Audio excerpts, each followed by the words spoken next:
స్తోత్రమయ్యా, స్తోత్రమయ్యా, స్తోత్రమయ్యా. జీవాధిపతి స్వామిని పాదాలు పట్టుకొని వదలను కొట్టము నాయన. ఉదయకాలంలో మమ్మల్ని అందరికీ జ్ఞాపం చేసినావు, నీ సేవకులు జ్ఞాపం చేసుకున్నావు. కూడి వచ్చిన ప్రభు నీ సేవకులని పిల్లల్ని జ్ఞాపం చేసుకున్నావు దేవా. ఏ పాటి వారం ప్రభు దినదినము నీ దయా కనికరం వాత్సల్య పూర్ణుడానికి స్తోత్రమయ్యా.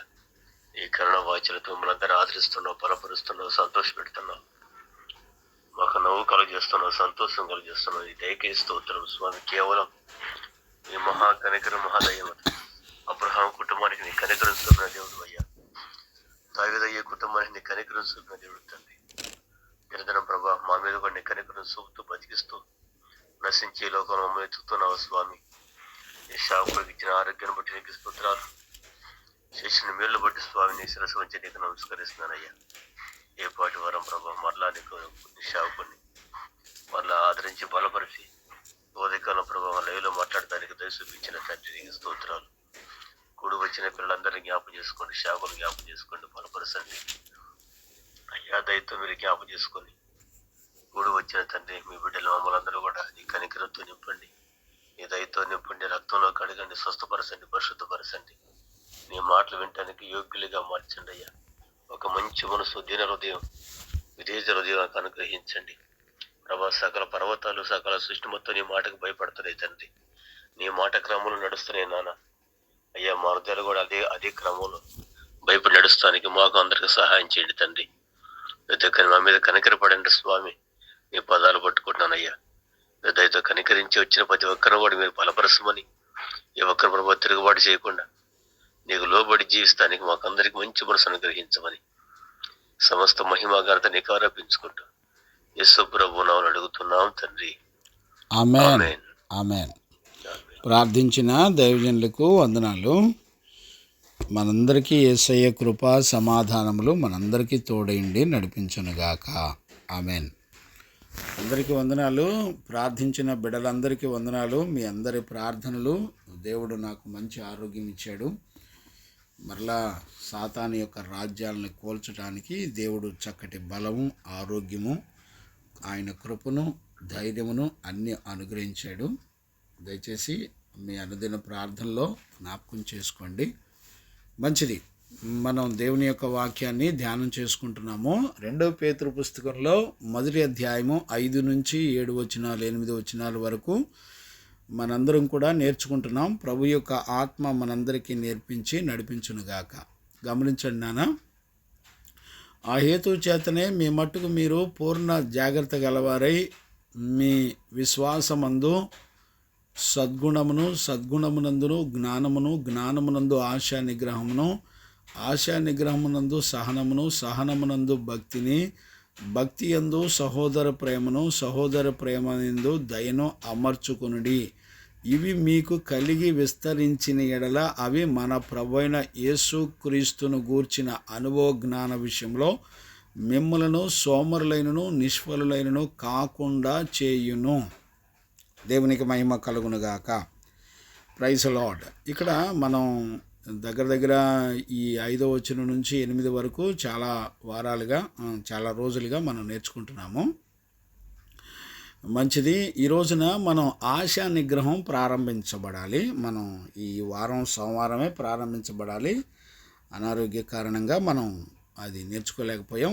ఆశా నిగ్రహం అనేది చాలా ప్రాముఖ్యమైనది. మనం దానికి ముందల సహనం అనే దాన్ని కూడా మనం నేర్చుకున్నాం. మధ్యలో ఆశా నిగ్రహాన్ని మధ్యలో మనం విడిచిపెట్టాం. ఆ రోజు సహనం గురించి దేవుని ఆత్మ ప్రేరేపించినప్పుడు దాన్ని మాత్రమే చెప్పాల్సి వచ్చింది. ఇంచుమించుగా 2 సెక్షన్లు, 3వ సెక్షన్ సగం వరకు చెప్పాము. ఈ రోజున ఉదయకాలంలో ఆశా నిగ్రహం గురించి పరిశుద్ధుడైనటువంటి దేవుని చేత మనందరం బోధించబడి నేర్చుకుందుముగాక. ఆమేన్. దయచేసి ఈ విషయాలన్నీ కూడా చాలా జాగ్రత్తగా మనం పరిశుద్ధుడైన దేవుని దగ్గర మనందరం కూడా నేర్చుకోవాలి. వింటున్నప్పుడు దయచేసి మీరు ఎవరూ కూడా నిద్రలో పోవద్దు.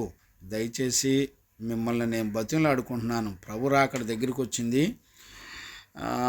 ఇప్పుడు దేవుని ఎదుట ఆయన పక్షంగా, ఆయన చిత్తానుసారంగా బ్రతికే జీవితం కావాలి. చూడండి, ప్రజలందరి ఎదుట నేను క్రైస్తవుణ్ణి అని చెప్పుకునే కాలం వచ్చేసింది. ఆంధ్రప్రదేశ్లోను తెలంగాణలోను కుల గణనను అవి కౌంట్ చేస్తున్నారు. క్రైస్తవులు ఎంతమంది ఉన్నారు, హిందువులు ఎంతమంది ఉన్నారు, ముస్లిమ్స్ ఎంతమంది ఉన్నారు అనేది.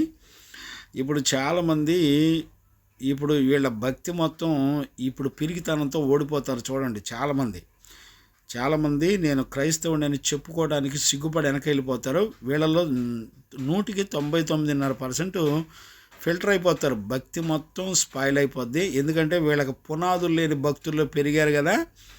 ఇప్పుడు ఈ రంగులన్నీ బయటపడే కాలం వచ్చేసింది. వీళ్ళు వేసుకున్న ముసుకంతా తొలగిపోయే కాలం వచ్చేసింది. ఇప్పుడు కాకి ఎప్పుడు కూడా పావురం కాలేదు, గమనించారా? కాకి తెల్ల బూడిదలో బూడిద పూసుకొని వచ్చి నుంచుంటే చిన్న వర్షం పడిందంటే దాని రంగు అంతా బయటకు వచ్చేస్తుంది. అలానే క్రైస్తవులందరికీ ఇప్పుడు వాళ్ళ భక్తి, వాళ్ళ రంగు మొత్తం క్రైస్తవుడని చెప్పుకుంటే గవర్నమెంట్ నుంచి ఫెసిలిటీస్ రావని కొంతమంది, చెప్పుకుంటే మోడీ ప్రభుత్వం ఎక్కడ చంపేస్తుందని కొంతమంది, ఏవో రకరకాల పిచ్చి ఊహలన్నీ పెట్టుకుంటున్నారు. నేను ఒకటే చెప్తున్నాను, నువ్వు క్రీస్తునందు ఉన్నావా, ఇక ప్రపంచంలో నిన్ను బెదిరించేవాడు ఎవడో ఉండడో, అది గుర్తుపెట్టుకోండి. విశ్వసించిన వాడు ఎన్నడో కలవరపడడో. చిన్న గాలి తుఫానికే కలవరపడేవాళ్ళు రేపు ప్రభు యొక్క రాకడికి ఎలా ఎత్తబడతారో నాకు తెలియదు. రైట్, వింటున్న పిల్లలందరూ ధైర్యంగా ఉండండి. ఆశా నిగ్రహం అనేది చాలా ప్రాముఖ్యమైనది. ఇవి కలిగి ఉన్నప్పుడు మాత్రమే మనము సోమరులము నిష్ఫలము కాదు ప్రభునందు అని దేవుని యొక్క వాక్యం చెప్తుంది. ఒకవేళ ఇవి ఎవనికి లేకపోవునో అని చెప్పి 9వ వచనంలో కూడా, మొదటి అధ్యాయం 9వ వచనంలో కూడా చక్కగా చెప్తుంది. ఏమని? ఇవి ఎవనికి లేకపోవునో వాడు తన పూర్వ పాపములకు శుద్ధి కలిగిన సంగతి మరచి, చూడండి, మర్చిపోవటం, గుడ్డితనము, దూరదృష్టి లేనితనము, ఇవి చూడండి ఎన్ని రకాలంటే మొత్తం 5 రకాల శాపాలు. ఒకటి ఇక్కడ చూడండి, నిష్ఫలులైపోవటం, సోమరులైపోవడం, తర్వాత గుడ్డివాడైపోవడం, దూరదృష్టి లేకపోవడం, వాళ్ళ పాపాలకు శుద్ధి కలగపోవటం అనే ప్రమాదాలు ఉంటాయి. చూడండి, ఆశా నిగ్రహం అనేటువంటి విషయాల్లో అంటే ఈ 8 గుణాలు మన జీవితంలో ఖచ్చితంగా సంపూర్ణం చేయబడాలి. ఉండటం కాదండి, అవి 100% ఉండాలి. చూడండి, విశ్వాసం 100%లో కనపడాలి, సద్గుణం 100%లో కనపడాలి, జ్ఞానం 100%లో కనపడాలి, ఆశా నిగ్రహం 100%లో కనపడాలి, సహనం 100%లో కనపడాలి. అంటే 8 గుణాలు దేవుడు నిన్ను చూసినప్పుడు నీ శరీరంలో 100% కనపడాలి. చాలామంది జీవితాల్లో అసలు ఉందంటున్నారు కానీ ఎంత పర్సెంట్ ఉందనేది కూడా తెలీదు. అక్కడ దాకా ఎందుకు, ఇప్పుడు కులగణన వచ్చి బెదిరిస్తుంటే బెదిరిపోయే విశ్వాసులు ఎంతమంది ఉంటారో అడ్రస్ కూడా ఉండరండి. గమనించారా? చాలా జాగ్రత్తగా అర్థం చేసుకోండి. దేవునికి మహిమ కలుగును గాక. ఇప్పుడు ఈరోజు మనం నేర్చుకోవాల్సినటువంటి విషయం ఏంటంటే ఆశా నిగ్రహం. ఇది వాస్తవానికి ప్రపంచంలో ఎలాంటి ప్రజలకు ఉన్నా లేకపోయినా ఆశా నిగ్రహం అనేది ప్రతి క్రైస్తవుడికి ఉండాలి. లేకపోతే దేవుని యొక్క చిత్తం చేసే ప్రతి ఒక్కళ్ళకి ఆశా నిగ్రహం ఉండాలి. ఈ ఆశా నిగ్రహం అనేది దేవుని వలన కలిగేటువంటి ఆశీర్వాదం. ఇది మనుషుల వలన కలిగేది కాదు. ఇప్పుడు చూడండి, అందుకనే 3వ వచనంలో ఇక్కడ 2వ పేతురు పత్రిక 1వ అధ్యాయం 3వ వచనంలో చదువుకుంది అదే. ఈ భక్తికి, దైవభక్తి జీవమునకు భక్తికి కావలసిన వాటన్నిటినీ మనకు దయచేయుచున్నందున, ఇప్పుడు ఇవన్నీ కూడా దేవుడే మనకు దయచేస్తున్నాడు. ఇప్పుడు ఆయన దయచేసినవి ఏమేమిటి గమనించారా? ఇప్పుడు ఆయన ఇచ్చిన ఏంటి? విశ్వాసం ఇస్తున్నాడు, సద్గుణం ఇస్తున్నాడు, ఆశా నిగ్రహం ఇస్తున్నాడు. గమనించారా? ఈ గుణాలన్నీ 8 గుణాలన్నీ ఆయన ఇస్తే వచ్చాయి. ఇప్పుడు ఒక దైవజనుడుగా, ఒక క్రైస్తవులుగా దేవుడు మన పక్షాన ఉన్నాడు అంటానికి రుజువు ఏంటంటే ఒక క్రైస్తవుల యొక్క జీవితాల్లో ఆశా నిగ్రహం అనేది ఖచ్చితంగా కనపడాలి. గమనించారా? ఆశా నిగ్రహం అనేది యాక్చువల్గా ఇది మన మనసుకు సంబంధించినటువంటి మ్యాటర్. అందుకని పేతురులో అంటాడు, పేతురు మీ మనసు అను నడుము కట్టుకోండి అంటాడు.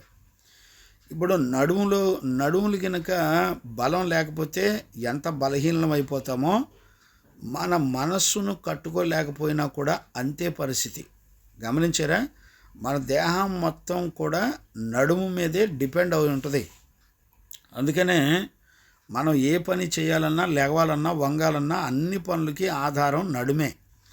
అందుకని మనం పరిశుద్ధ లేఖనాల్లో దీని గురించి, ఆశా నిగ్రహం గురించి పరిశుద్ధ లేఖనాల్లో ఒక చక్కటి రెఫరెన్స్ ఉందండి. సామెతల పుస్తకంలో సామెతల పుస్తకం 25వ అధ్యాయము 28వ వచనాన్ని నేను చదువుతున్నాను చూడండి. ప్రాకారము లేక పాడైపోయిన పురము ఎంతో తన మనసును అణుచుకొనలేనివాడును అంతే. చూడండి, మనసును అణుచుకోవటం అనేది సెల్ఫ్ కంట్రోల్, ఆశ నిగ్రహం అంటారు. గమనించారా? మళ్ళొకసారి జ్ఞానంగా అర్థం చేసుకోండి. సెల్ఫ్ కంట్రోల్ అనేది మన ఆశలను, మనసును కంట్రోల్లో పెట్టుకునేది. గమనించారా? ఇప్పుడు దేవుడు చెప్తున్నటువంటి మాటను మనం చాలా జాగ్రత్తగా అర్థం చేసుకోవాలి. ప్రాకారం లేక పాడైపోయిన పురం ఎంతో. ఏమండి, ఒక ప్రాకారం గురించి ఆలోచన తెలుసండి? ఒక ప్రాకారం ఎలాంటిదంటే, ఒక ప్రాకారం అంటే ఈ మొదటి శతాబ్దంలో ఉంటాయి ఇవన్నీ కూడా. ఇప్పుడు లేవనుకోండి. ఇప్పుడంతా దేశాన్ని బోర్డర్లో ఉండి కాపలా కాసేవాళ్ళు ఉన్నారు. ఇప్పుడు ఇది అంతా కూడా మొదటి శతాబ్దం, 2-3 శతాబ్దాల వరకు ప్రాకారాలు ఉన్నాయి. అంటే ఒక పట్టణం అంతా కూడా ప్రాకారం కలిగిన పట్టణాలుగా ఉండేవి. ఏ పట్టణానికి ఆ పట్టణం ప్రాకారాలు ఉండేవి. ప్రాకారాలంటే గోడ, అంటే శత్రు దుర్భేద్యమైనటువంటిదే ప్రాకారము. ప్రాకారము ఎంత బలంగా ఉంటే లోపల ఉన్న ప్రజలు అంత క్షేమంగా ఉంటారు. దయచేసి మరలా చెప్తున్నాను, చాలా జ్ఞానంగా అర్థం చేసుకోండి. ప్రాకారం ఎంత గట్టిగా ఉంటే, ఎంత స్ట్రాంగ్గా ఉంటే, ఎంత హైట్లో ఉంటే అంత శత్రు దుర్భేద్యమైనటువంటి పట్టణ ప్రజలు క్షేమంగా, హాయిగా ఉంటారు. అర్థమవుతుందండి? పట్టణం లోపల ఉన్న ప్రజలందరూ కూడా వాళ్ళు సంతోషంగా, ఆనందంగా, లేకపోతే వాళ్ళ జీవితాలకి భద్రత, లేకపోతే వాళ్ళ ఆస్తులకి భద్రత, వాళ్ళ పిల్లలకి భద్రత, లేకపోతే వాళ్ళ సంపాదనకి, వాళ్ళ డబ్బుకి భద్రత, వాళ్ళ పశువులకి, వాళ్ళ చుట్టాలకి, వాళ్ళ బంధువులకి భద్రత అంతా కూడా ప్రాకారమే. బిడ్డలారా, ఏ పట్టణానికైనా ప్రాకారమే ఆధారం. ప్రాకారం గట్టిగా ఉందనుకోండి, లోపల ప్రజలంతా కూడా గొప్ప నెమ్మది కలిగి, సమాధానం కలిగి ఉంటారు. ఎందుకని?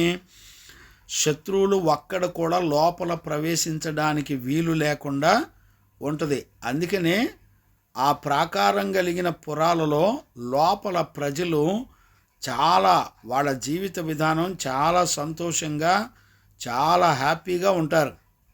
ఎందుకంటే వాళ్ళ కష్టానికి భద్రత ఉంటుంది, వాళ్ళ పిల్లలకి భద్రత ఉంటుంది, వాళ్ళ జీవితానికి భద్రత ఉంటుంది. అలాంటిది ప్రాకారం. ఆ ప్రాకారం కూడా చాలా గట్టిగా ఉంటుంది, చాలా ఎత్తైనదిగా ఉంటుంది. అంటే శత్రువులు ఎవరు కూడా లోపల ప్రవేశించడానికి వీలు లేనటువంటిది. దానినే ప్రాకారం అని అంటారు. ఇశ్రాయేలు దేశం చాలాసార్లు ఆ ప్రాకారాలు కూల్చబడ్డాయి. గమనించారా? నెబుకద్నెజరు, బబులోను రాజులు, వీళ్ళందరూ కూడా చాలామంది ఇశ్రాయేలు దేశాన్ని, ఆ ప్రాకారం కలిగిన మహా పట్టణాన్ని కూల్చేశారు. గమనించారా? అంటే కూలిపోతే ఏం జరుగుతుంది? లోపలికి ఎలాంటి విష జంతువులైనా రావచ్చు, ప్రమాదపూరితమైనవి రావచ్చు. గమనించారా?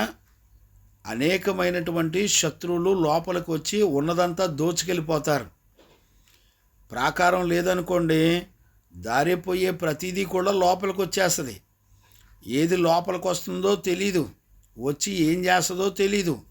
మనకున్నవన్నీ మన బిడ్డలను దోచుకెళ్ళిపోద్ది, మన ఆస్తులు దోచుకెళ్ళిపోద్ది, మన కష్టార్జితం దోచుకెళ్ళిపోద్ది. గమనించారా? దోచుకొనబడతాం ప్రాకారం లేక. అందుకనే దేవాది దేవుడు ఆశా నిగ్రహం అనేది పరిశుద్ధతలో నుండి, అంటే తండ్రి మహిమా గుణాలలో నుండి, ఆయన అనుభవ జ్ఞానంలో నుండి, అంటే దైవత్వంలో ఉన్నటువంటి మహిమా గుణాలలో నుండి, రక్తమాంసాలు ధరించుకున్న అనుభవ జ్ఞానంలో నుండి ఆయన ఈ గుణాలను దేవుడు మనకిచ్చాడు. గమనించారా? దేవునికి మహిమ కలుగునుగాక. అందుకనే ఈ గుణాలు కలిగి ఉండటం అనేది, ఆశా నిగ్రహం అనేది ఒక ప్రాకారం లాంటిది అని జీవము గల దేవుడు రాయించాడు. గమనిస్తున్నారా నాన్న? ఒక ప్రాకారం ఎంతది, ఎలాంటిది అనంటే, ఒక ప్రాకారాన్ని కట్టడానికి చాలా సంవత్సరాలు పడుతుంది. గమనించారా? ఒక ప్రాకారం అనేది శత్రు దుర్భేద్యమైనదిగా ఉంది. గమనించండి, మరలా చెప్తున్నాను, శత్రు దుర్భేద్యమైంది అంటే మనలను ఎవడో దోచుకోవడానికి వీలు లేనటువంటిది ప్రాకారం. ఇప్పుడు ఒక ప్రాకారాన్ని కట్టడానికి చాలా శక్తి, యుక్తులు, బలాన్ని, తెలివిని, జ్ఞానాన్ని అన్ని రకాలుగా ఉపయోగించి శత్రువులు ఎన్నడూ కూడా ఆ ప్రాకారాన్ని దాటి రావడానికి వీలు లేనంత స్ట్రాంగ్ అది. గమనించారా? ఇప్పుడు దేవుడు అంటాడు, నీ మనసు అలాంటిది అన్నాడు. అంటే అర్థం ఏంటి? దేవుని యందు విశ్వాసం ఉంచిన ప్రతి క్రైస్తవుడికి అతని యొక్క మనసును దేవుడు ఒక ప్రాకారంలాగా కడతాడు. బిడ్డలారా, చెవిగలవారు విందురుగాక. మీ మనస్సాక్షిని కొంచెం జ్ఞానంగా ఆలోచించండి. నువ్వు దేవుని యందు విశ్వాసం ఉంచావా? నీ మనసు అనే శత్రు దుర్భేద్యమైన ప్రాకారము చేత దేవుడు నిన్ను కడతాడు. పైపెచ్చు కన్స్ట్రక్షన్ మనుషులు చేసింది ఏదో ఒక రోజున కూలిపోవచ్చు, కానీ దేవుడు కట్టే కన్స్ట్రక్షను ప్రపంచంలో ఎవ్వడు కూడా దానిని దాటి వీలు కలగదు, దాన్ని దాటి రావడానికి వీలు కలగదు. అంటే దేవుని చేత కట్టబడిన కన్స్ట్రక్షన్ను దాటి ఎవ్వడు కూడా రాలేడు. గమనించారా? అంటే మన మనసును, అంతరంగంలో మనసు ఎవరికి కనపడదు. ప్రపంచంలో ఎవరికి కనపడందే మనసు, అది అదృశ్యమైంది. కానీ దేవుడు విశ్వాసము ద్వారా, దేవుని మహిమా గుణాల ద్వారా, ఆయన అనుభవ జ్ఞానం ద్వారా దేవుడట మన మనసును ఒక ప్రాకారంలాగా కడతాడట. నేను అడుగుతున్నాను ఒక దైవజనుడిగా, మన మనసును దేవుడు ఒక ప్రాకారంలాగా కట్టాడండి. దేవుని చేత కట్టబడిన మనసేనా మంది? ఒకవేళ ఆ ప్రాకారం గనక కూలిపోతే, ఇక్కడ సామెతలు 25:28 రాయబడిన మాట అదే.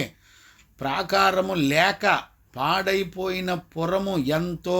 పురము అంటే పట్టణము, అందులో ఉన్న ప్రజలందరూ. చూడండి, ప్రజలందరికీ ఒక పురానికి లేకపోతే ఒక ప్రాకారానికి మనసుకు ఎంత భద్రత కలిగి ఉందో చూడండి. దేవుడు ప్రాకారాన్ని మనసుతో పోలుస్తున్నాడంటే, అంటే దేవుని చేత కట్టబడిన మనసు ఎంత స్ట్రాంగో చూడండి. సాతాను వేసే అగ్ని బాణాలన్నీ ఆరిపోతాయి. గమనించారా? ఎంతమంది ఎన్ని ప్రయత్నాలు చేసినా అది మనలను దాటి వెళ్ళేది కాదు. గుర్తుపెట్టుకోండి. అంటే దేవుని చేత కట్టబడేదే మనస్సాక్షి, మనస్సు. గమనించారా? శత్రు దుర్భేద్యమైంది. ఈ రోజున చూడండి, ఈ లోకంలో ఉన్నదంతా శరీరాశ, నేత్రాశ, జీవపు డంబము. గమనించారా? ఇవన్నీ కూడా మన ప్రాకారాన్ని దాటి రావాలని మనతో రోజు యుద్ధం చేస్తూ ఉంటాయి. చూడండి, ఒక తలుపు గడిపెట్టి తాళం వేశారనుకోండి, తాళం పోతే ఏం చేస్తాం? దాన్ని పగలగొట్టి దాన్ని తీయడానికి ప్రయత్నం చేస్తాం. చూడండి, దాన్ని పగలగొట్టడానికి ఒకసారి కొడితే వస్తుందండి? పోనీ 2 సార్లు కొడితే పగిలిద్దా తాళం? పగలదు. అది పగిలే వరకు కొడతానే ఉండాలి. కొడితే ఒక రోజున దాని స్థితి అంటే తాళానికి ఉన్నటువంటి స్థితిగతులు మారిపోయి పగిలిపోయి ఓపెన్ అయిపోద్ది. అది ఓపెన్ అయిపోయింది అనుకోండి, ఇంకేముందండి, ఇక లోపలికి ఏది పడితే అది లోపలికి వెళ్ళిపోవచ్చు. అలానే ఈ లోకంలో శరీరాశ, నేత్రాశ, జీవపు డంబం అనేది మన ప్రాకారం లాంటి, గమనించారా, మన మనసును స్వాధీనపరుచుకునేటువంటి సెల్ఫ్ కంట్రోల్ని రోజు పగలగొట్టడానికి శరీరాశ, నేత్రాశ, జీవపు డంబం ప్రయత్నం చేస్తాయి. ప్రతిరోజు మనల్ని కొడతా ఉంటాయి, ప్రతిరోజు టచ్ చేస్తూ ఉంటాయి. గమనించారా? కానీ ఏ రోజైనా మనం గనక బలహీనపడ్డామా, సెల్ఫ్ కంట్రోల్ అనేది లేకుండా బలహీనపడ్డామా, ఆ రోజున ఇక మన జీవితం సర్వనాశనం అయిపోద్ది. గమనించాడా? చాలా జాగ్రత్తగా ఉండాలి. అందుకనే ఈ సెల్ఫ్ కంట్రోల్ అనేది మన మనసు ఒక ప్రాకారం లాంటిది. దేవుని యొక్క మహిమా గుణాల ద్వారా మనకు అనుగ్రహించబడేటువంటి శ్రేష్టమైన గుణమే ఆశా నిగ్రహం. ఇప్పుడు ఇదే ఇక్కడ చూడండి, 16వ అధ్యాయంలో కూడా సామెతల పుస్తకం 16వ అధ్యాయము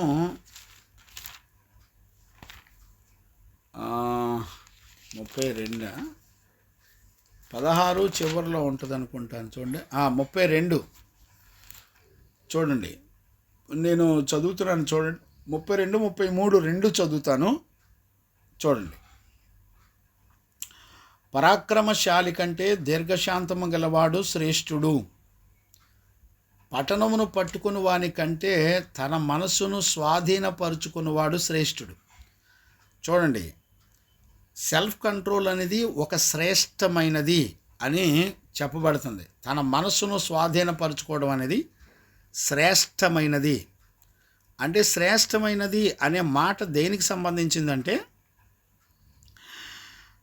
సమూయేలు చెప్తాడు కదా సౌలు విషయంలో, ఒకడు ఆజ్ఞను అనుసరించడం కంటే ఆయన మాటను గైకొనటమే శ్రేష్టమైనది అని రాశాడు. అంటే ఇప్పుడు తన మనసును స్వాధీనపరుచుకోవటం అని అంటే అర్థం ఏంటి? శత్రు దుర్భేద్యమైనది అంటే అర్థం ఏంటిది? ప్రాకారం లాంటిది అంటే అర్థం ఏంటిది?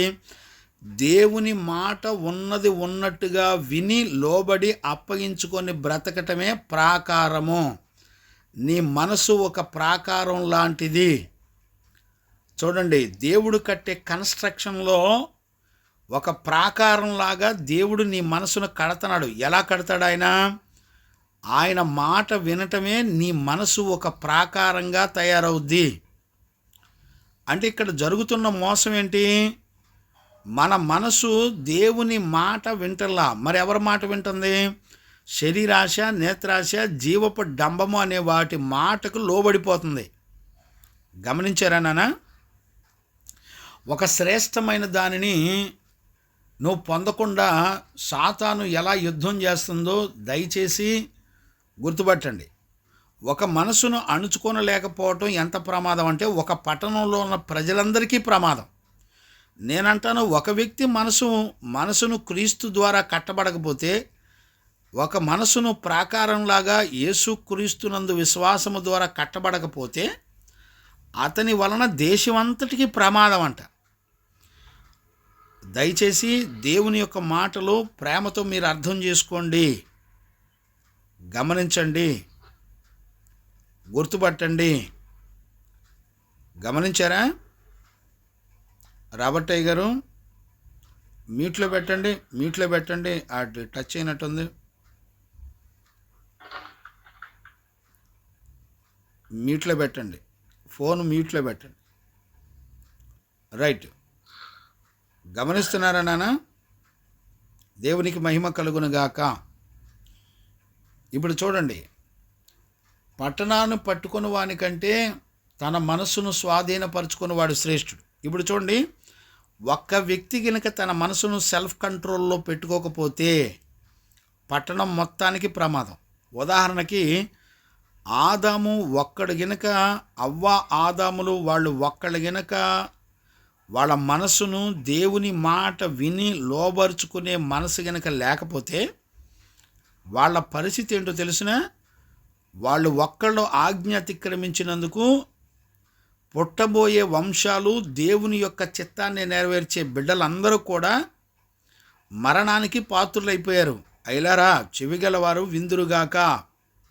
వింటున్నారా నాన్న? వినేవాళ్ళు జాగ్రత్తగా అర్థం చేసుకోండి.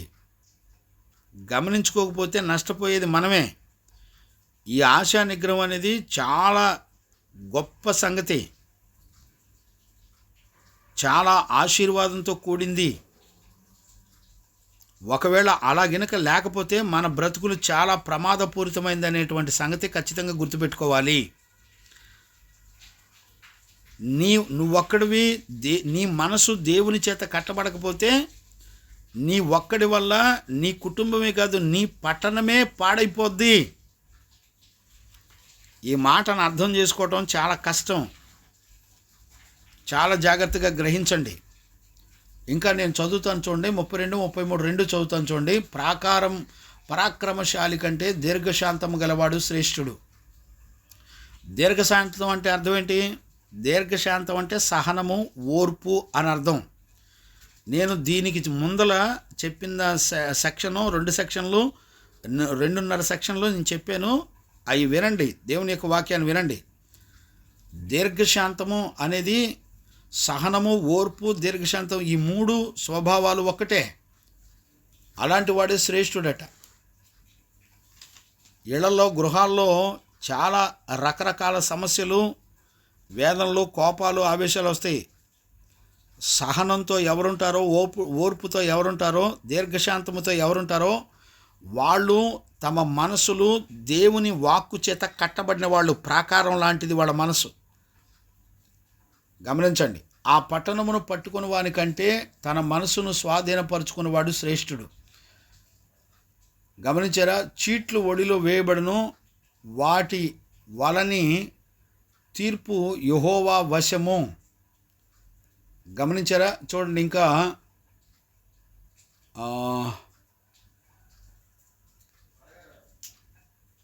ఇంకా ఇంకొక రెఫరెన్స్ ఉండాలి. రైట్, దేవునికి మహిమ కలుగునుగాక. Praise the Lord. అంటే ఇప్పుడు చాలా జాగ్రత్తగా మనం అర్థం చేసుకోవాల్సినటువంటి విషయం ఏంటంటే, ఇక్కడే సామెతలు 22, 24 కూడా చూడొచ్చు నాన్న. సామెతల పుస్తకం 22, 24 కూడా చూడొచ్చు. నేను చదువుతున్నాను చూడండి.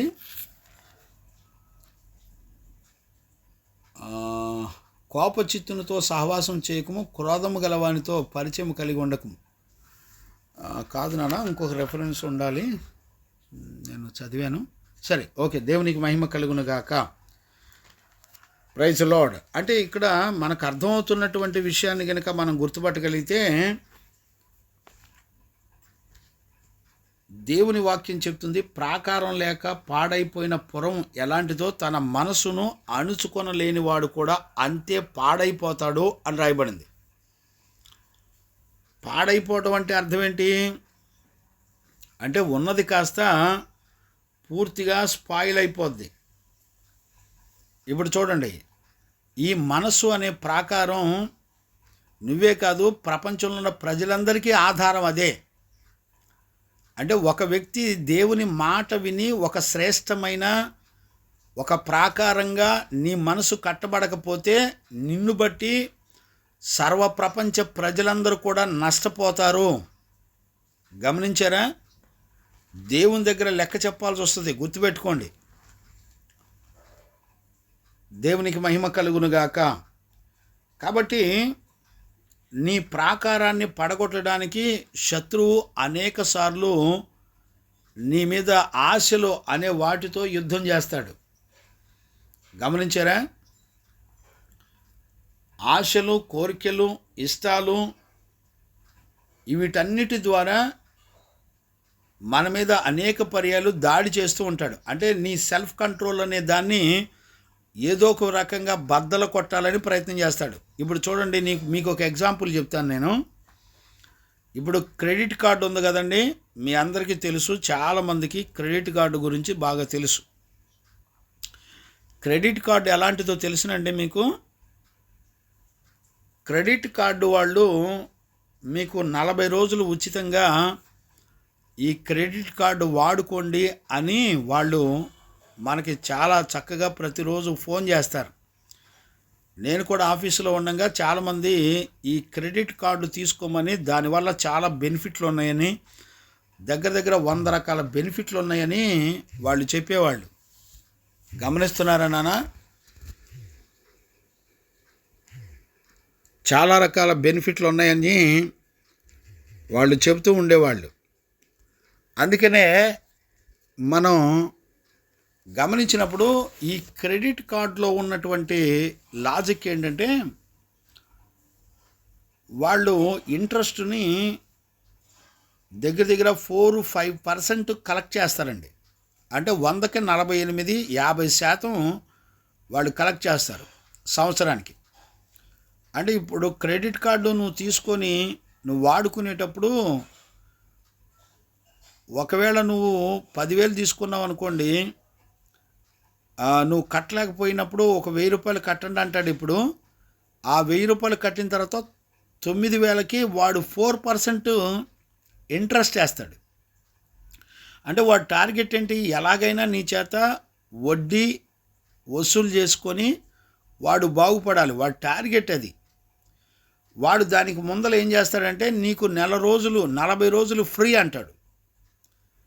అంటే 40 రోజులు ఆశ చూపించి నీ దగ్గర 4 లేక 5 రూపాయలు, 100కి 4 లేక 5 రూపాయలు కలెక్ట్ చేస్తాడు.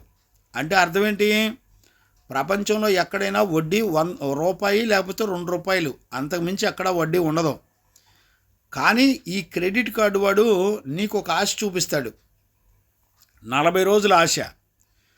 వాడికి తెలుసు ముందుగానే నువ్వు 40 రోజులకి ఆ క్రెడిట్ కార్డు వాడుకొని నువ్వు 40 రోజులకి కట్టలేవన్న సంగతి ఆడికి తెలుసు ఆల్రెడీ. వాడి ప్లాన్లో ముందుగానే ఉంటుంది. వాడేం చేస్తాడు తెలిసిన, నువ్వు కట్టలేవని చెప్పి క్రెడిట్ కార్డు ఇచ్చిన తర్వాత వాడు ఏం చేస్తాడంటే, నువ్వు ఏదో ఒక నెల కట్టవు కదా, ఆ కట్టకుండా మిగిలిన అమౌంట్ మీద 4%, 5% ఇంట్రెస్ట్, అంటే 4 లేక 5 రూపాయలు వసూలు చేస్తాడు. క్రెడిట్ కార్డులో ఉన్నటువంటి దారుణం అదే. గమనించారా? నీకు క్రెడిట్ కార్డు అవసరం లేకపోయినా వాడే నీకు దగ్గరికి వచ్చి క్రెడిట్ కార్డు యొక్క అవసరాల గురించి నీకే చెబుతాడు. అంటే అర్థం ఏంటి? ఇప్పుడు నీకు మంచి క్లాసికల్ సోఫా అవసరమని వాడు అడ్వర్టైజ్మెంట్ చేస్తాడు. వాడు నీ కళ్ళకు కావాల్సినవి, నీకు నీ జీవితానికి కావాల్సినవన్నీ కూడా వాడు దగ్గరుండి నీకు చూపిస్తాడు. ఇదే వ్యాపార లక్షణం. అంటే వ్యాపార లక్షణం ఏంటి? మనుషుల అవసరాలకు, వాళ్ళకు కావలసిన అవసరాలు వాడే గుర్తు చేస్తాడు, వాడే నీకు ఆశ పుట్టిస్తాడు, వాడే నీకు ఆలోచన పుట్టిస్తాడు, వాడే నీ చేత అప్పు చేయించి వడ్డీ లాక్కొని నిన్ను వాడి చేతిలో బంధించుకుంటాడు. దానికి ముందల వాడు ఏం చేస్తాడంటే నీలో ఆశను పుట్టిస్తాడు. ఈ హౌస్ లోన్స్ అన్నీ కూడా అంతే. హౌస్ లోన్స్ కానివ్వండి, ఈ క్రెడిట్ కార్డ్స్ కానివ్వండి, వీటన్నిటిలో కూడా జరిగేది అదే. గమనించారా? అందుకనే మన సెల్ఫ్ కంట్రోల్ని బద్దలు చేసేది కోపం, వ్యభిచారం, ధనాశ, మాటలు, అంటే విస్తారమైన మాటలు, తాగుబోతనం, తిండిబోతనం, బూతులు, పాపము, గర్వము, గొడవలు, పని పాటలేని ముచ్చట్లు, కలహాలు, చెడుతనము, అత్యాశలు, దురాశలు, కోపం. చూసారా? ఇవన్నీ కూడా ప్రాకారం లేని, మనసును అణుచుకోలేని వాళ్ళలో చొరబడతాయి ఇవన్నీ కూడా. గమనించారా? అంటే లోకం యొక్క ఆశలలో ఉండవలసినటువంటి ఆశలలో ఉన్న మరుగైనటువంటి, ఇప్పుడు గొడవలు ఎందుకు వస్తాయి? నేను మంచోడిని అంటే నేను మంచోడిని. గమనించారా? పని పాట లేని ముచ్చట్లు ఎందుకు వస్తాయి? ఏమండి? మాటల ద్వారా మనిషి తన్ను తాను ఘనపరుచుకుంటూ ఉంటాడు. గమనించారా? చెడుతనం ఎందుకు వస్తుంది? అత్యాశ ఎందుకు వస్తుంది, దురాశలు ఎందుకు వస్తాయి? నీ శరీరం వాంఛపడిద్ది. వాంఛ అంటే ఇష్టపడిద్ది. నీ శరీరం ఇష్టపడిన దాన్ని దోచుకుంటుంది. నీ శరీరం లోబడేటట్టు చేస్తుంది. గమనించారండి? ఇప్పుడు చూడండి, ఒక కోపం వచ్చిందనుకోండి మన శరీరంలోకి, ఒక కోపం యొక్క బలం ఏంటో తెలిసినా దేవుడు ఏమని చెప్తాడో తెలిసినా, నీ పొరుగువాడిని కోపంతో వ్యర్థుడని తిట్టావనుకోండి, వ్యర్థుడని తిట్టినందుకు దేవుడు అంటాడు నువ్వు నరకాగ్ని గుండానికి పాత్రుడు అంటాడు. మత్తయి సువార్త 5:22 ఉంటుంది. అవన్నీ మీరు చదువుకోండి. జనరల్గా నాకు సమయం సరిపోదు, మీరు చదువుకోండి. గమనించారా? ఇక ఇలాంటివెన్నో శరీరం కోరుకుంటుంది, దాని ఆశలన్నీ నెరవేరుస్తూ ఉంటుంది. అదేం చేస్తుందంటే నీ అవసరాలన్నీ అదే గుర్తు చేస్తుంది. నీ ఆశలు, నీ కోరికలు, నీ అవసరాలన్నిటినీ కూడా అదే గుర్తు చేస్తుంది. అంటే అది ఒక వ్యాపారం లాగా పనిచేస్తుంది. గమనించారా నాన్న? దేవునికి మహిమ కలుగునుగాక. Praise Lord. అందుకనే ఒక తండ్రిగా, దైవజనుడిగా మిమ్మల్ని అందరినీ కూడా బతిలాడుకునేది అదే. ఈ సెల్ఫ్ కంట్రోల్ అనేది లేకపోతే నువ్వే కాదు, నీతో పాటు అనేక మంది నష్టపోతారనేటువంటి విషయాన్ని కూడా ఖచ్చితంగా గుర్తుపట్టాలి. ఇది ప్రతి మనిషిలో ఉండేటువంటి ఒక దేవుని చేత మాట విని శ్రేష్టమైన ఒక ప్రాకారం లాంటి మనసుగా తయారవ్వాలి. ఒక ప్రాకారం లాంటి మనసుగా నువ్వు తయారవ్వాలంటే దేవుని మాట వినాలి. ఆయన మాట చొప్పున నడిపించబడిన వాళ్ళు మాత్రమే మన మనసు ఒక ప్రాకారంలాగా కట్టబడి నడిపించబడుతుంది అనేటువంటి సత్యాన్ని మనం గుర్తుపట్టాలి. ఇక్కడ చూడండి, సెల్ఫ్ కంట్రోల్ అంటే ఏంటి? లేకపోతే క్రైస్తవులకు, దేవుని పిల్లలకు ఈ సెల్ఫ్ కంట్రోల్ యొక్క విలువ ఎంతవరకు ఉంటుంది అనేటువంటిది మనం చాలా జాగ్రత్తగా దేవుని సముఖంలో నేర్చుకోవాలి, లేకపోతే తెలుసుకోవాలి. నేను ఒక విషయాన్ని చెప్తాను చూడండి, ఒక నిర్వచనాన్ని చెప్తాను. సెల్ఫ్ కంట్రోల్ అంటే అర్థం ఏంటో చెప్తాను చూడండి, జాగ్రత్తగా అర్థం చేసుకోండి. ఇప్పుడు మన కోరికల్ని, మన ఆవేశాలని, మన ఉద్వేగాల్ని, మన తలంపుల్ని, మన ఆలోచనల్ని, లేకపోతే మన ప్రవర్తనని, వీటన్నిటిని కూడా స్వాధీనపరుచుకోగలిగిన సామర్థ్యాన్నే సెల్ఫ్ కంట్రోల్ అంటారు. మళ్ళా ఒకసారి చెప్తున్నాను, జాగ్రత్తగా అర్థం చేసుకోండి. మన కోరికల్ని, మన ఆవేశాలని, లేకపోతే మన ఉద్వేగాలని, అంటే మన ప్రేరేపణల్ని, తలంపుల్ని, ఆలోచనల్ని, ప్రవర్తనల్ని, వీటన్నిటిని కూడా స్వాధీనపరుచుకునే సామర్థ్యం కలిగి ఉండటమే సెల్ఫ్ కంట్రోల్ అంటారు. అర్థమైందండి? ఈ సెల్ఫ్ కంట్రోల్ లేకుండా మనలో ఆశలు పుట్టించేది ఎవరు? ఏమండి? ఇప్పుడు క్రెడిట్ కార్డు తీసుకోవాలని ఆశ పుట్టించేది ఎవరు? లేకపోతే శరీరంలో మనకి అర్హత లేకపోయినా, యోగ్యత లేకపోయినా, లేకపోతే మన దగ్గర డబ్బులు లేకపోయినా, మనకి ఫలాంది కావాలని కోరుకొని దాని కొరకు అప్పులు పాలవటం అనే మనసు, లేకపోతే క్రెడిట్ కార్డు తీసుకోవాలనే మనసు, లేకపోతే దాన్ని ఆశించాలనే మనసు ఎక్కడి నుంచి పుడుతుంది? ఎవరు పుట్టిస్తున్నారు అంటే నీకు సెల్ఫ్ కంట్రోల్ లేకపోవడం వల్ల ఇవన్నీ పుడుతున్నాయి. గమనించారా? ఒక సెల్ఫ్ కంట్రోల్ ఎలా వస్తుంది మనకి? దేవుని మాట వినటం వలన ఆశా నిగ్రహం అనేది వస్తుంది. ఇప్పుడు అబ్రహాం ఉన్నాడు, దేవుని మాట వినటం ఒక్కటే తన జీవితంలో ఒక నిర్ణయం చేసుకున్నాడు. ఏంటిదది? దేవుని మాట వినటమే తన జీవితానికి ఒక నీతి అని గుర్తుపట్టాడు. ఆ నీతి మృతమైన శరీరాన్ని కూడా బ్రతికిస్తుంది. చూసారా? గమనిస్తున్నారా? అంటే నీతి ఎప్పుడు కూడా, లేకపోతే ఆశా నిగ్రహం ఎప్పుడు కూడా ఒక జీవం లాంటిది. దేవుని చేత అతడు బ్రతికించబడతాడు. అంటే నీ జీవాన్ని కోల్పోయేటట్టు చేసేది ఏంటిది? ఆశ. ఇప్పుడు నువ్వు క్రెడిట్ కార్డు తీసుకోవాలని, లేకపోతే అప్పు చేసి ఇల్లు కొనాలని, లేకపోతే అప్పు చేసి వ్యాపారం చేయాలని, లోన్ పెట్టి కారు కొనాలని, వడ్డీలకు తెచ్చుకోవాలనే ఆశ నీలో పుట్టించేది ఏంటిదో తెలిసినా నీకు సెల్ఫ్ కంట్రోల్ లేకపోవటమే. అంటే దేవుని మాటకు నీ మనస్సు లోబడటం లేదు అని అర్థం. గమనించారా? డిజైర్, వాంఛలు, కోరికలు అవన్నీ కూడా బలవంత పెడతాయి. ఆకర్షణ గమనించారా? వ్యామోహం, మొగ్గు చూపడం, ఆశలు, ప్రలోభ పెట్టడం, ఆశ పెట్టడం, వంచించి లోపరుచుకోవడం, భ్రమపరచటం, ఇవన్నీ కూడా ఏంటి? ఆశలు, వాంఛలు. గమనించారా? శరీరమేమో సుఖంగా ఉండాలి, నీ కంటికేమో తృప్తిగా ఉండాలి, నీ జీవితమేమో ఈ భూమండలం మీద అందరికంటే ఎచ్చులుగా ఘనంగా గొప్పగా ఉండాలని కోరుకుంటుంది. ఇయే జీవపు డంబం అంటే. మరలా చెప్తున్నాను, గుర్తుపట్టండి. శరీర సుఖాలు, శరీరమేమో సుఖపడాలని కోరుకుంటుంది, నీ కన్నేమో తృప్తి పడాలని కోరుకుంటుంది, నీ దేహం, నీ జీవితమేమో ప్రజలందరిలో చాలా గొప్పగా ఉండాలని కోరుకుంటుంది. ఒక డిజైర్, వాంఛ కలిగి ఉంటుంది, కోరికలు కలిగి ఉంటుంది, బలవంత పెడుతుంది, ఆకర్షణీయంగా. అర్థమైందండి? వ్యామోహం, మొగ్గు చూపడం, ఆశలు, ప్రలోభ పెట్టడం, ఆశ పెట్టుకోవడం, మోసగించడం.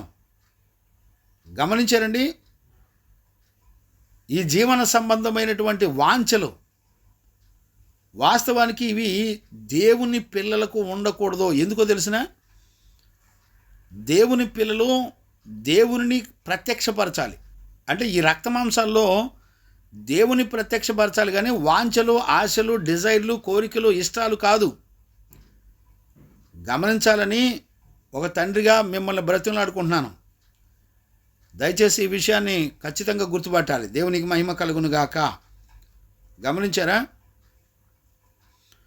అందుకనే మన జీవితంలో దేవుని వలన అనుగ్రహించబడిన ఆయన మాట వినటం వలన మన మనసుకు కలిగేటువంటి ఒక ప్రాకారం లాంటి సెల్ఫ్ కంట్రోల్ని సంపాదించుకోవాలి. ఒకవేళ అది లేకపోతే మనందరం మనమే నాశనాన్ని వెల్కమ్ చేసుకొని పిలుచుకొని, ఇప్పుడు చూడండి, వ్యభిచారం, ధనాశ, గమనించారా?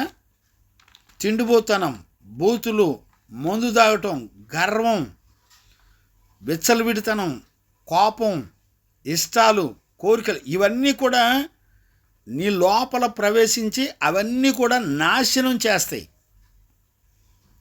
గమనించారా? ఇప్పుడు చిన్న పిల్లలను చూడండి, చిన్న బిడ్డలను మన ఇళ్లలో ఫోన్ ఇచ్చేసి కార్టూన్లు చూపించి వదిలిపెట్టేస్తున్నారు. గమనించారా? వాడు కార్టూన్లో ఉన్న ఆశలు మొత్తం, కార్టూన్లో ఉన్న మాటలు, కార్టూన్లో ఉన్న ఆశలు, ప్రవర్తనలు మొత్తం వాడి బ్రెయిన్లో ఒక ముద్రలా పడిపోద్ది. గమనించారా? ఇంకా రాను రాను పిల్లలంతా కూడా ఎలా ప్రవర్తిస్తారో తెలిసినా? ఇప్పుడు చూడండి, మీ పిల్లలకి ఏం నేర్పుతున్నారు చెప్పండి? ఆశా నిగ్రహం కలిగినటువంటి అబ్రహాము తన పిల్లలకు దేవుని నీతిని, న్యాయాన్ని నేర్పినని ఆదికాండం 18వ అధ్యాయంలో రాయబడి ఉంది. నేను అడుగుతున్నాను, మన పిల్లలకి ఏం నేర్పుతున్నాం? నానా నువ్వు బాగా చదువుకోవాలి.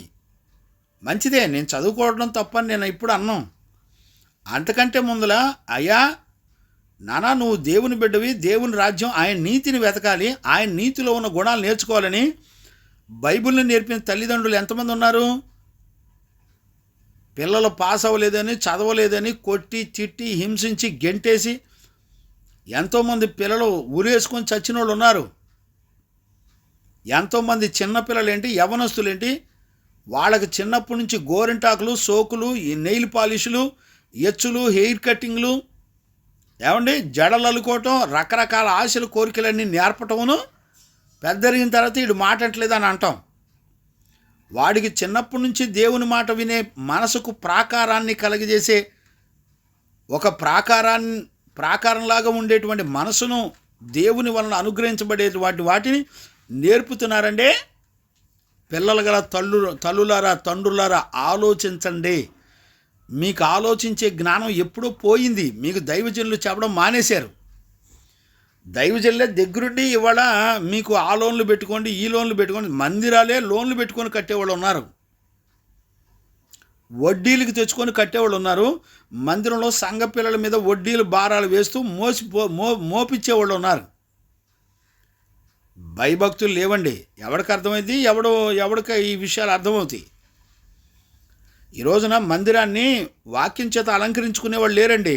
డెకరేషన్లో, లైటింగ్లు, డిస్కో పేపర్లో, రంగు పేపర్లో.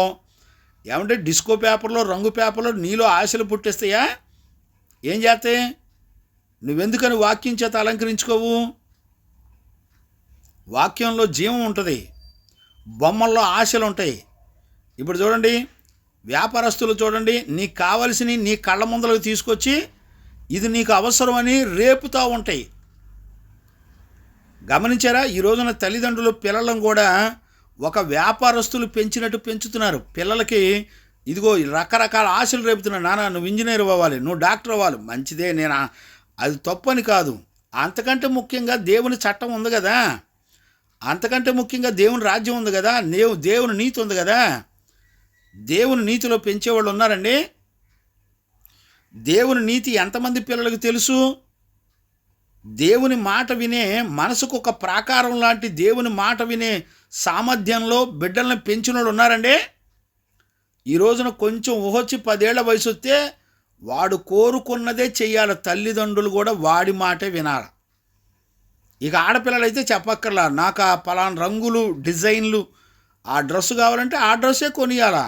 ఇంకోటి కొనితే, తల్లిదండ్రులకి ఇష్టమైన డ్రెస్సు కొనితే వాడు అక్కడే కిందపడి డొల్లు ఆడతాడు.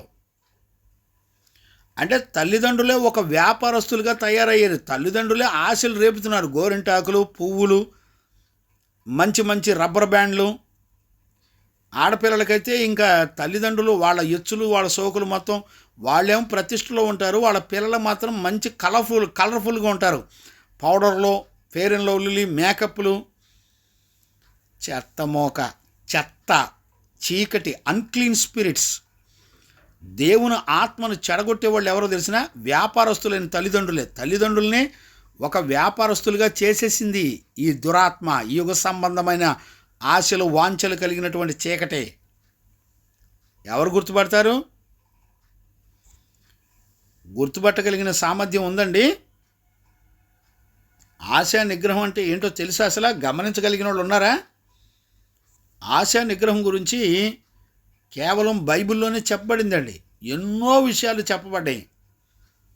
నాకు తెలిసి ఈ ఆశా నిగ్రహాన్ని రోజు చెప్పిన వారం రోజులు పట్టిద్దండి. అంటే ప్రతిదీ కొంచెం వివరంగా చెప్తే.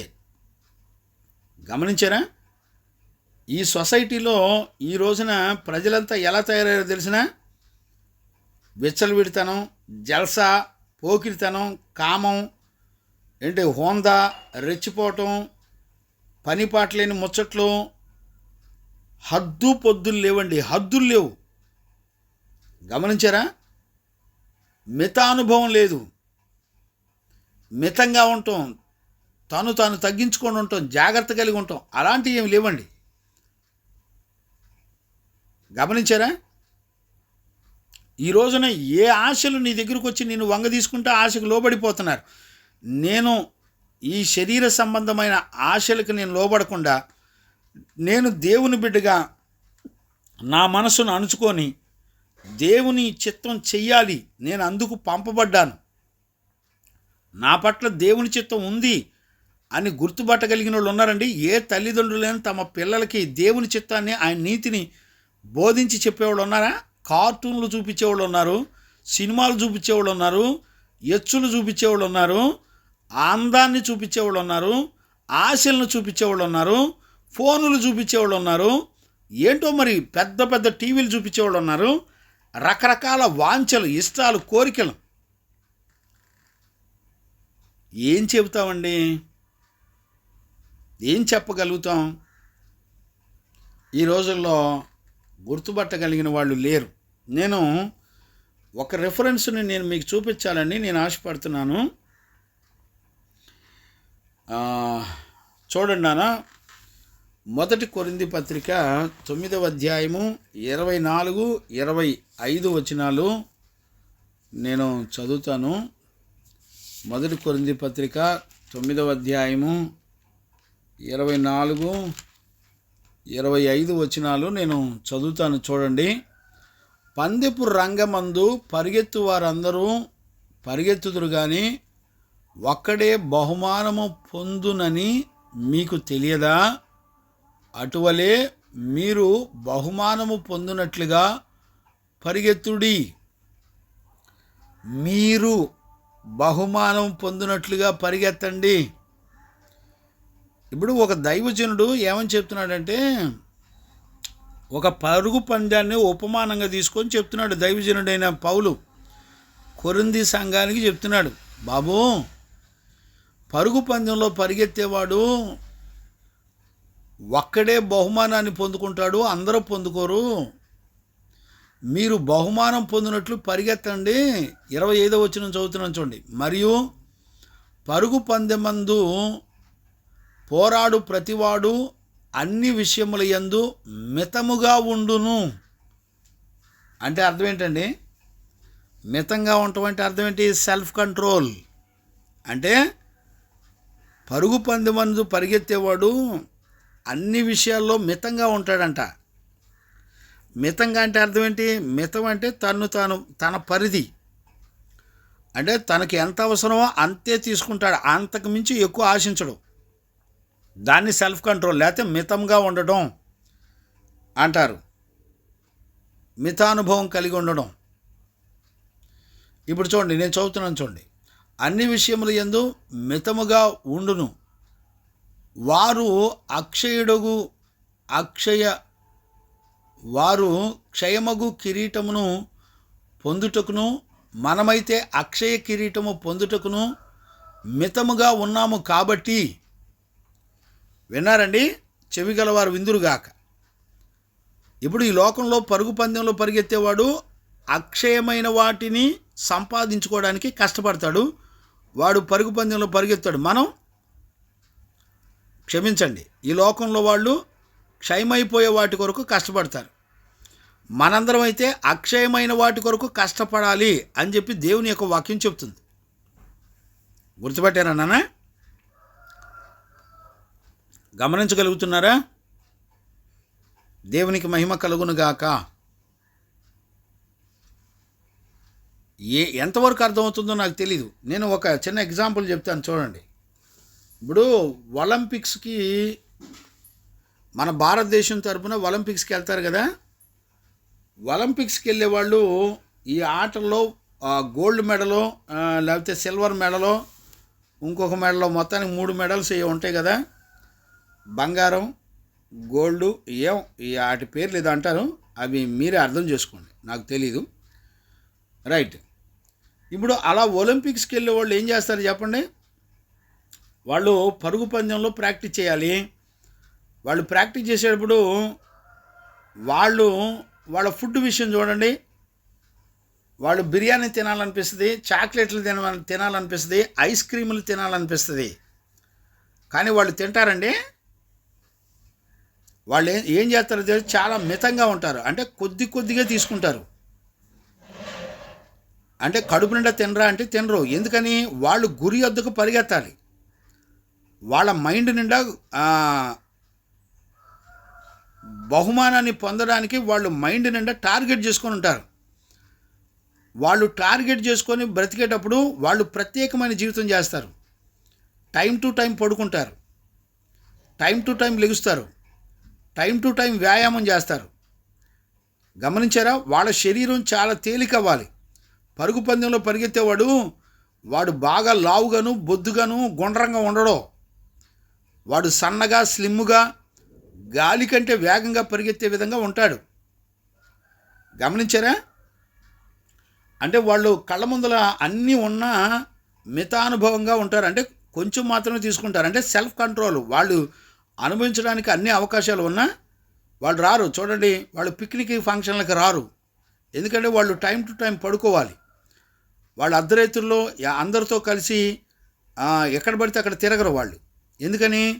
వాళ్ళు ప్రాక్టీస్ చేసుకోవాలి. ప్రాక్టీస్ చేసుకోకపోతే వాడు గోల్ని రీచ్ అవ్వలేడు, బహుమానాన్ని పొందలేడు.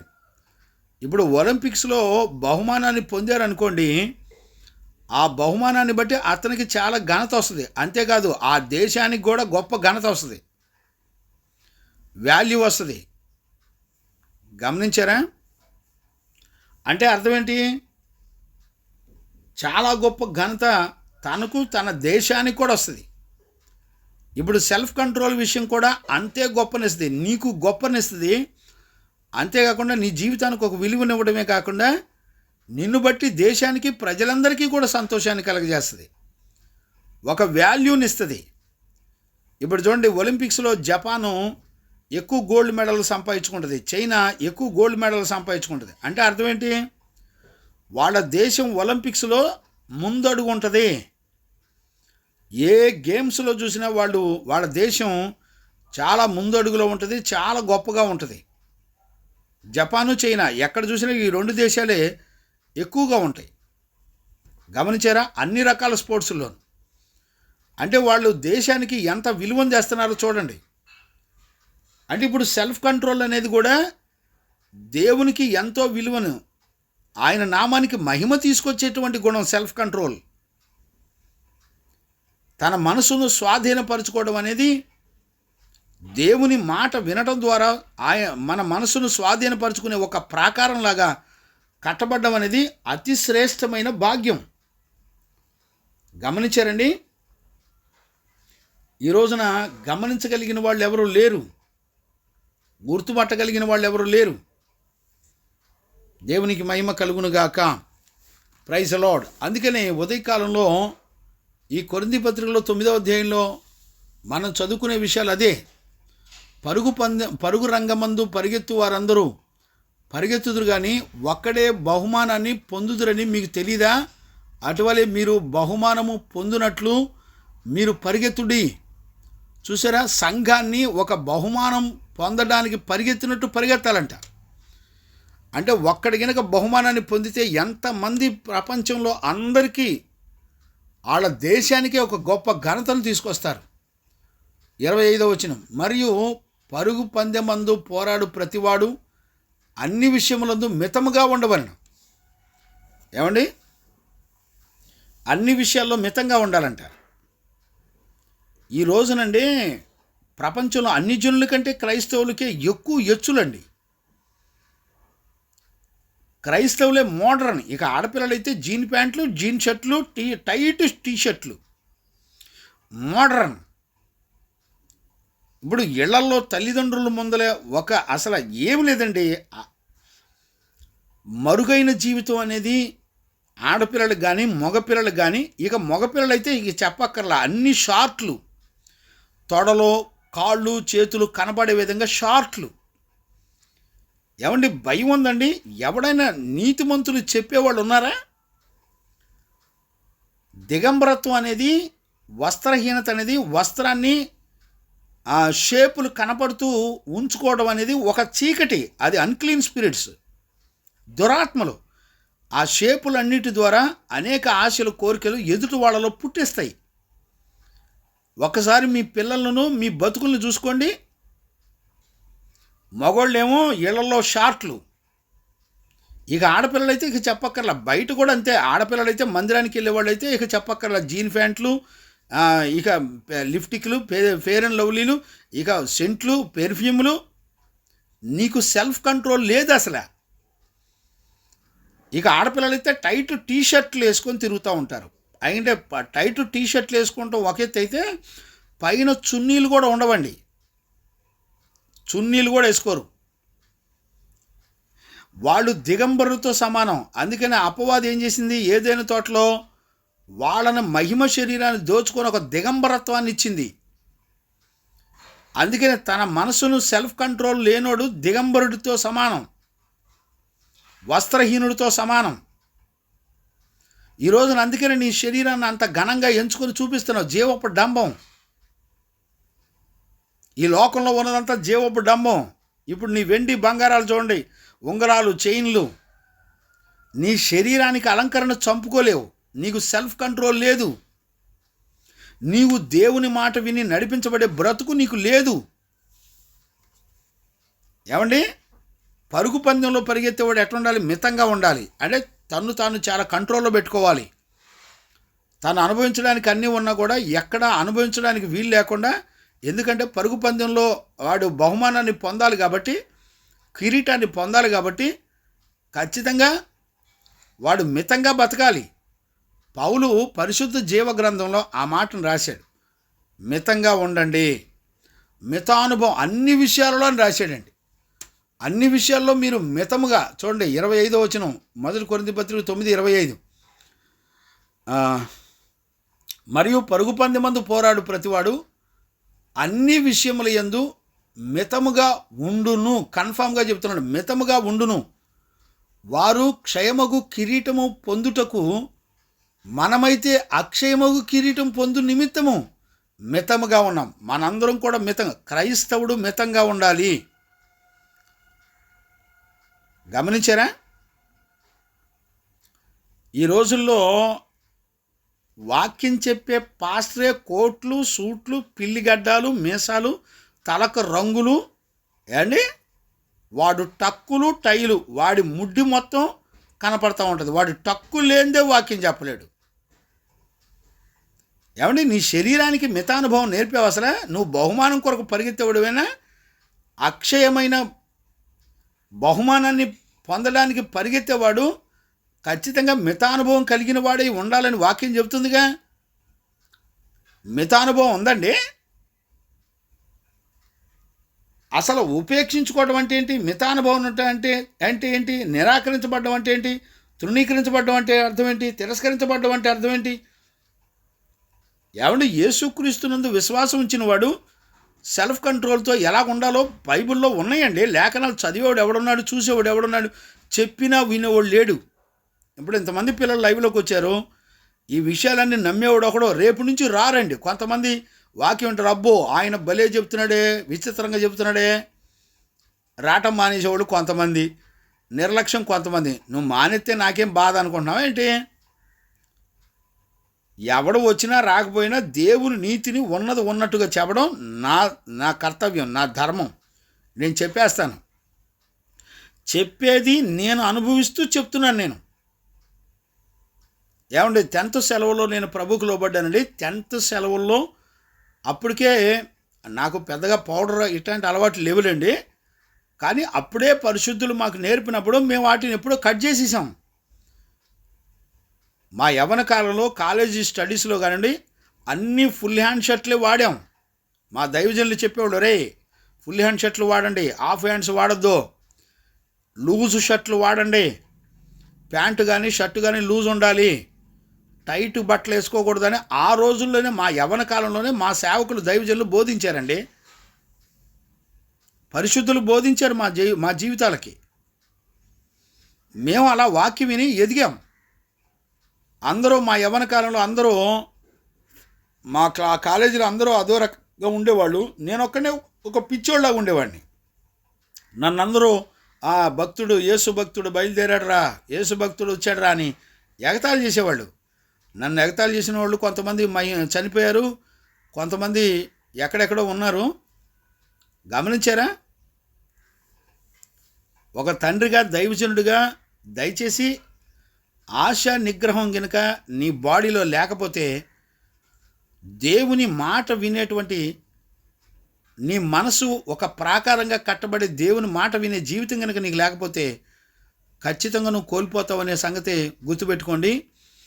నీ ప్రాకార గోడలు కనుక పడిపోతే నీలోకి నిన్ను నాశనం చేసే ఎన్ని వస్తాయి అంటే అన్లిమిటెడ్ వస్తాయి. గమనించారా?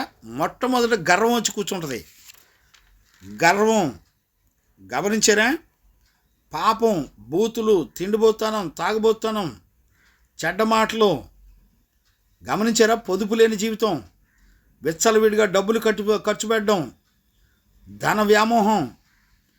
గమనించారా? కోపం, దురాశ, అత్యాశ, చెడుతనం, కలహాలు, గొడవలు, మనస్పర్ధలు. ఏమంటే ఒకటి కాదు, రెండు కాదండి, ఎన్ని వస్తాయో తెలుసా నిన్ను పడగొట్టేవి. అవన్నీ కూడా నీ వేరులతో సహా నిన్ను సర్వనాశనం చేసేస్తాయి. గమనించారా? ఈరోజు నువ్వు ప్రార్థనకి వెళ్తున్నావు, గుడికి వెళ్తున్నావు, ఆశా నిగ్రహాన్ని సంపాదించుకున్నావండి? తెలీదు. ఎవరు చెప్తారు నీకు? నీకు దగ్గరుండి దైవజనులే చెప్తున్నారు నీకు. ఆశా నిగ్రహాన్ని సంపాదించుకునే జీవితం ఎలా సంపాదించుకోవాలో ఎప్పుడైనా దైవజనులు అడిగావా? దేవుని లేఖనాలు చెప్తున్నాయి. ఆయన మాట వినటం అనేది ఒక ప్రాకారంలాగా నీ మనసును కడతాడంట. నేర్చుకున్నావా? దేవుని మాట విన్నప్పుడు నీ మనసు ఒక ప్రాకారంలాగా దిట్టపరచబడుతుంది, గట్టిపడుతుంది, హైట్గా ఉంటుంది. శత్రు దుర్భేద్యంగా నీ మనసును దేవుని మాట వినటం ద్వారా కడతాడు దేవుడు. ఈ అనుభవాన్ని నేర్చుకున్నావండి? వచ్చిందా? సంపాదించుకున్నావా? లోకం దాని ఆశలు చూడు, నీ అవసరాన్ని అదే గుర్తు చేస్తుంది, అదే నీ కంటి ముందరకు తీసుకొస్తుంది, అదే నీ మనసును రేపుతుంది, అదే నిన్ను వశపరుచుకుంటుంది, అదే నిన్ను సర్వనాశనం చేస్తుంది.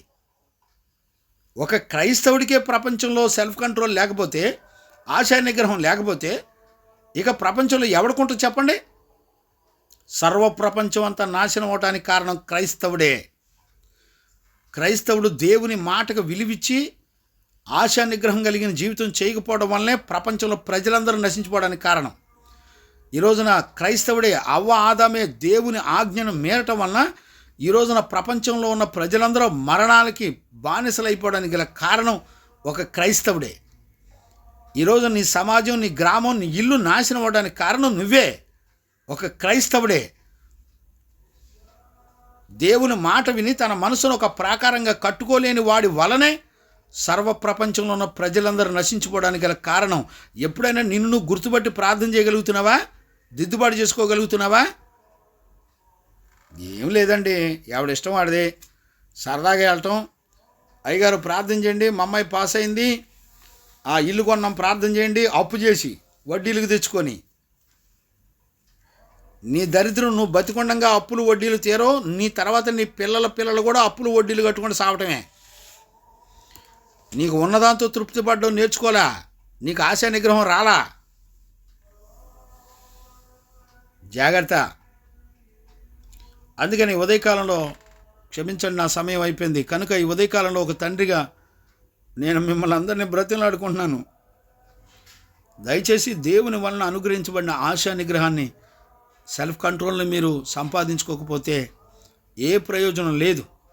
కాబట్టి ఈ ఉదయకాలంలో ఆశా నిగ్రహాన్ని సంపాదించుకొని ఆయన మాట విని మన మనసును ప్రాకారంగా దిట్టపరుచుకునే భాగ్యాన్ని దేవుని వలన పొందుకుని విశ్వాసం ద్వారా జయ జీవితం చేయుటకు దేవుడు మనందరికీ సహాయం చేసి నడిపించునుగాక. ఆమెన్. ప్రార్థన. మహాపరిశుద్ధుడైన కన్నతండ్రి, ఈ ఉదయకాలంలో నీ సత్యవాక్కును పంపి నీ బిడ్డలమైన మమ్మల్ని అందరినీ మీరు దర్శించినందుకు స్తోత్రాలు. లైవ్లోకి వచ్చిన అనేక మంది నూతనమైన బిడ్డలు ఉన్నారు ప్రభా, అటు బిడ్డలందరినీ కూడా కనికరించండి. సేవకులు ఉన్నారు, సంఘ బిడ్డలు ఉన్నారు, బిడ్డలందరినీ కనికరించండి. ప్రతి బిడ్డ ఆశా నిగ్రహం కలిగి నాయనా నీ బిడ్డలుగా ఎదుగుటకు కావలసిన కృపద ఇచ్చేయండి. వాళ్ళు రక్షించబడి ప్రపంచానికి ఒక క్రైస్తవుడు వలన, దేవుని పిల్లల వలన ఎంతో క్షేమం ఉంది అని, భద్రత ఉందని, వాళ్ళు ఆ భద్రతను నాయనా వారి మనసు ఒక ప్రాకారంలాగా నీ మాట విని కట్టుకునే భాగ్యాన్ని సంపాదించుకోవడానికి కృపద ఇచ్చేయండి. అలాగా మమ్మల్ని అందరూ నడిపించి దీవించినందుకు స్తోత్రాలు చెల్లిస్తూ యేసయ్య నిన్ను అడిగి పొంది ఉన్నాము తండ్రి. ఆమెన్. ప్రార్థన ఆలకించి కృపను అనుగ్రహించి విశ్వాసం వలన ప్రాకారాన్ని మన మనసును దిట్టపరుచుకునే భాగ్యం ఇచ్చి నడిపించిన యేసయ్యకు స్తోత్రం చేయదుమో. స్తోత్రం స్తోత్రం స్తోత్రం స్తోత్రం స్తోత్రం. తండ్రి కుమార పరిశుద్ధాత్మ దేవునికి స్తోత్రం చేయదుమో. స్తోత్రం స్తోత్రం స్తోత్రం స్తోత్రం స్తోత్రం. ఆమెన్. మన తండ్రి అయిన దేవుని నుండి, మన ప్రభు అయిన యేసుక్రీస్తు నుండి, పరిశుద్ధాత్మని యొక్క అన్యోన్య సహవాసము, సన్నిధి, సమాధానం విశ్వసించిన బిడ్డలకును సకల పరిశుద్ధులకును యేసయ్య కృపా సమాధానం మనందరికీ తోడైండి నడిపించి కాపాడి రక్షించునుగాక. ఆమెన్. ఆమెన్. ఆమెన్. అందరికీ వందనాలు. ప్రభు కృప మీ అందరికీ తోడైండునుగాక. దయచేసి